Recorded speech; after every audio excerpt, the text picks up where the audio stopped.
गौ माता की। तो हम लोग उत्तर प्रदेश के अंदर एक एक गौ माता की सेवा के लिए, संरक्षित करने के लिए, इसके लिए संकल्पित हैं। प्रत्येक जिले में एक मॉडल गौशाला तैयार कर रहे हैं, कई जगह तैयार हो गई हैं। खेती के मॉडल, जैविक खेती के मॉडल, तो ऐसे सब काम लेते हुए और अच्छे समाज को साथ लेकर सरकार और समाज मिलकर इस गौ माता की सेवा को करेंगे और उत्तर प्रदेश को पूरे भारत देश के अंदर गौ सेवा के क्षेत्र में पहले नंबर पर ले जाएंगे। अभी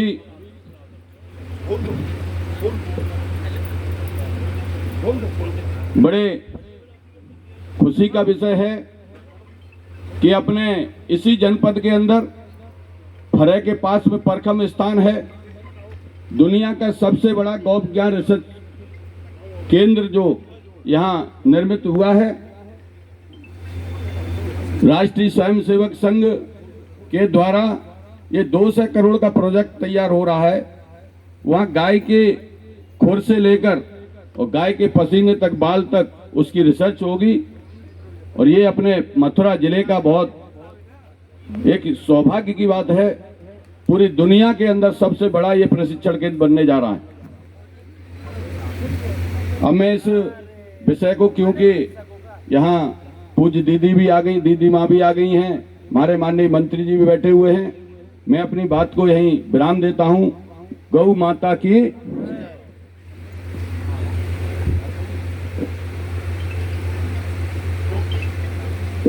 क्योंकि सुबह 11 बजे से ये बैठक चल रही है, समय का अभाव है।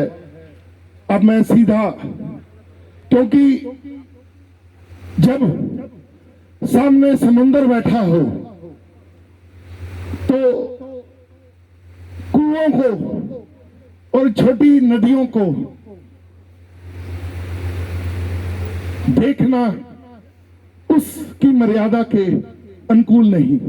हमारे बीच एक ऐसी शख्सियत आई हुई है जो श्री राम मंदिर से, हमारा बचपन जब ये श्री राम मंदिर की मुहिम शुरू हुई तो हमने ब्लैक में कैसेट लेकर इनको सुना हुआ है।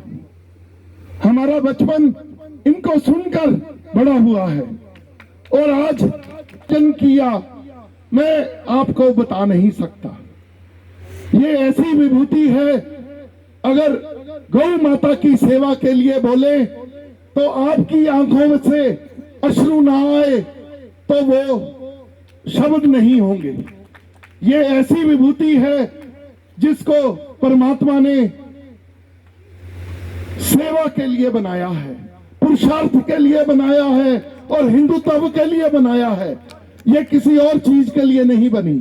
मैं इनसे निवेदन करूंगा कि दीदी माँ हम सबको आज गोपाष्टमी के पावन पर्व पर अपने मुखारविंद से जो इनके पास शब्दों का प्रवाह है उसके साथ हमें भी भिगो दे दीदी माँ।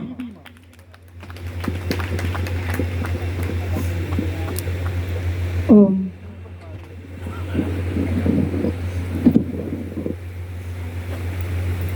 कि वृंदावन बिहारी लाल की। आज गोपाष्टमी का पावन पर्व है और इस महोत्सव में गोविंद गोधाम के आंगन की मिट्टी को अपने माथे पे धारण कर लेना ये परम सौभाग्य से कम नहीं है।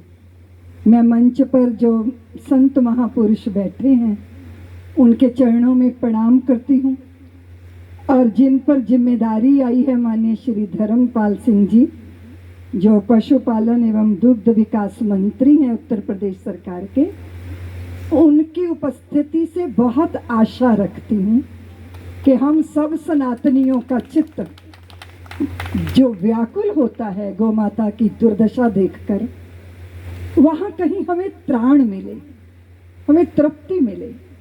अभी जब मैं आ रही थी तो मंच संचालक कह रहे थे कि सारी जिम्मेदारी सरकार की ही नहीं होती, समाज सरकार पे की ओर देखे, सरकार समाज की ओर देखे। क्यों ना हम सब अपनी अपनी जिम्मेदारी निभाएं। सरकार जो है वो राज्य की व्यवस्था करती है, पर नागरिक जो है वो राष्ट्र को संभालते हैं। दियों को माँ कह दिया गाय को, पर माँ के साथ व्यवहार क्या है वो भी तो देखना पड़ेगा ना। माँ बुजुर्ग है, माँ पिता, तो वृद्धाश्रम की व्यवस्थाएं हो रही हैं। हमें संकोच नहीं लगता, शर्म नहीं आती। मुझे लोग कहते हैं दीदी माँ आ जाओ हमारे इस वृद्धाश्रम का आके फीता काट दो। मैं जाती हूँ, फीता भी काट देती हूँ, फिर ये भी कहती हूँ हे ईश्वर ये वृद्धाश्रम खाली पड़ा रहे, यहाँ कोई ना आए, क्योंकि माँ पिता तो संतानों के बीच में ही खुश हो सकते हैं, प्रसन्न हो सकते हैं। लेकिन उपभोक्तावादी दृष्टिकोण ने अपनी संतान को आया से पालना तो स्वीकार किया, पर अपने घर में माँ पिता के चरणों की शरण को स्वीकार नहीं किया।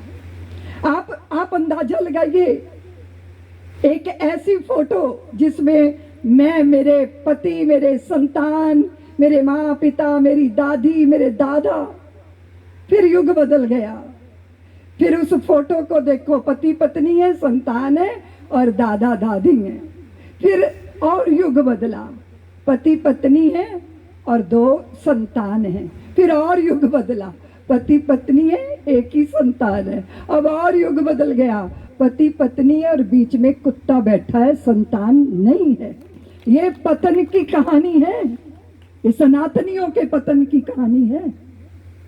बड़े बड़े परिवार कुटुंब के बीच में स्त्री कभी अपने को अकेला अनुभव नहीं करती थी, क्योंकि पति अगर रुष्ट है तो सासू संभाल लेती है, देवर अटकोली कर लेते हैं, जेठ माथे पे हाथ धर देते हैं। हमारे तो सारे रिश्ते समाप्त हुए।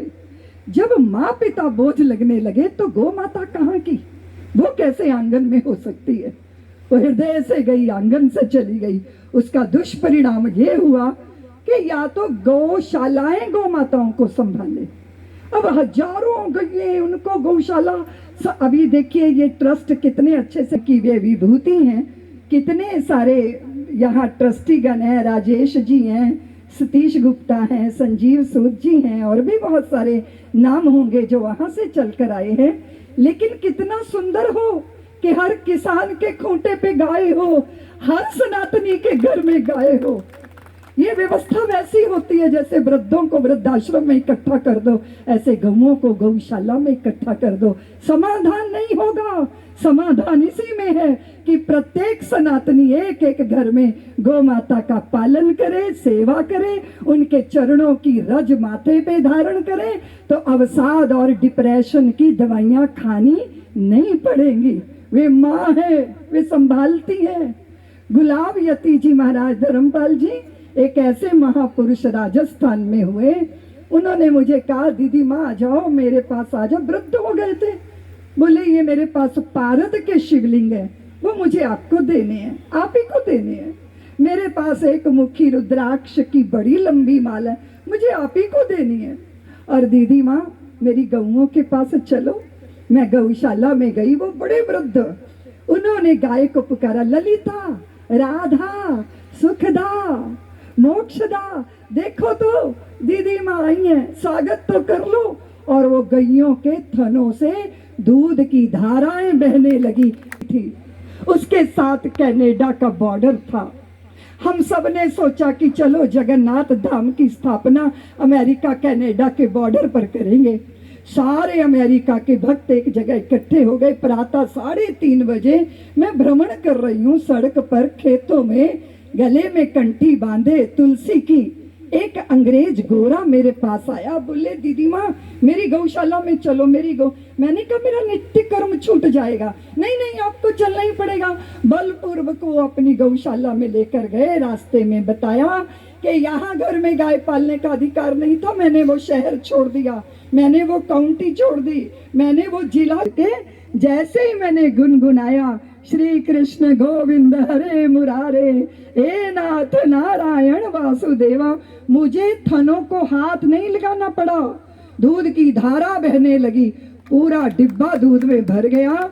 और आश्चर्यजनक बात, जितने कुत्ते थे, जितनी बिल्लियां थी, वो ऐसे लाइन में बैठ के यूं देख रहे थे, कोई झपट्टा नहीं मार रहा था। उन्हें पता था कि गौ माता का जो वात्सल्य दूध के रूप में प्रकट हो रहा है, इसमें हम सबका भी हिस्सा है। उन पशुओं के अंदर भी ऐसी सौमनस्यता, ऐसा सौहार्द। मैंने कहा भारत भारत की सीमा में नहीं है, भारत एक विचार है, ये जहां जहां होगा वहीं वहीं भारत का निर्माण हो जाएगा। जहां गौ से उठने वाला वो सुरभित धूम्र, माता पिता के चरणों की शरण। कोई दुष्ट ग्रह भी अगर हमारी कुंडली में आके बैठा होता है ना, तो माँ पिता का आशीर्वाद रक्षा कवच बनके हमारी रक्षा करता है। इसलिए सनातन ही मार्ग है, सनातन ही त्राण है, सनातन के पथ पर चलना ही तृप्ति है। मैं आप सबको गोपाष्टमी के इस शुभ अवसर पर श्री गोविंद गोधाम ट्रस्ट को बहुत बहुत शुभकामनाएं देती हूँ। आपकी गो भक्ति को भीतर आते ही इतना सुख मिलता है, इतनी सुंदर हरियाली, प्यारी गौ माताएं। सबसे सुंदर बात है कि किसी गाय के गले में रस्सी नहीं है, साकल नहीं है, वे स्वतंत्र हैं, वे अधीन नहीं है। आपकी इस गो भक्ति को मैं प्रणाम करती हूँ। आज गोवर्धन उठाइए, संकल्प का गोवर्धन। गाय सड़कों पे कचरा नहीं खाएंगी, गौ माता कूड़े घर में अपनी भूख की और अपनी उस तृप्ति के लिए इतने इतने प्लास्टिक खा रही हैं। हमें शर्म आनी चाहिए, संकोच होना चाहिए। सरकारें अपना काम करें, हाँ सरकारों पे भी दबाव बनाना होगा। माफ कीजिएगा आदरणीय मंत्री महोदय, वो माँ भी बच्चे को दूध नहीं पिलाती जो बच्चा रोता नहीं है। हम सनातनियों की यही कष्ट है कि हम पीड़ा दिल में भोगते हैं पर बोलते नहीं हैं, चुप रह जाते हैं। कश्मीर से निकाले गए, हम सब ने सोचा कि कश्मीरी पंडित निकाला गया, ये नहीं सोचा कि मैं निकाला गया। हमारी संतानों की इज्जत, हमारी पुत्रियों की सम्मान उछाला जाता है, हम सोचते हैं वहां हो रहा है, हमारे साथ ऐसा कुछ नहीं हो रहा। बस इसी मानसिकता ने हमारा अपमान करवाया, हमारे देवी देवताओं का, हमारी गौ माता का, हमारी परंपरा का। आज संकल्प लो, जैसे गोवर्धन धारण किया था, सारा ब्रज गोवर्धन की शरण में एक हो गया था, सारा सनातनी जगत। कामनाएं आशीर्वाद देती हूँ। और आदरणीय मंत्री महोदय, उनको इतना बड़ा अवसर मिला है क्योंकि जिनको हृदय होता है उनके पास शक्ति नहीं होती, पर आप वो भाग्यशाली हैं कि आप सचित रूप से सुंदर परिणाम आएगा। मैं आप सबको, आपके अंतर्यामी को प्रणाम करती हुई जय गौ माता, जय गोपाल, अपनी वाणी को विराम देती हूँ।